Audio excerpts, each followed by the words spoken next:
how to create a shortcut to open up any app in the control center on the iPhone 16 series. First, let's go back to the home screen by swiping up at the bottom of the screen. Now from the home screen, swipe down at the top to open up the control center. In the control center, tap on the add button. Then we go down and tap on add a control. Next, we scroll down.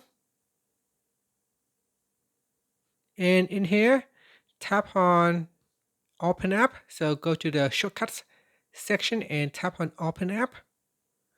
Next, choose an app. In the list of apps here, you can select any app of your choice. So let's say I want to open up Snapchat or say Safari. So I can tap on an app and then tap outside the box to close it. And here we can swipe up to go back to the control center or swipe up to go back to the home screen. Now, whenever you want to launch the shortcut, you can swipe down to open up the control center.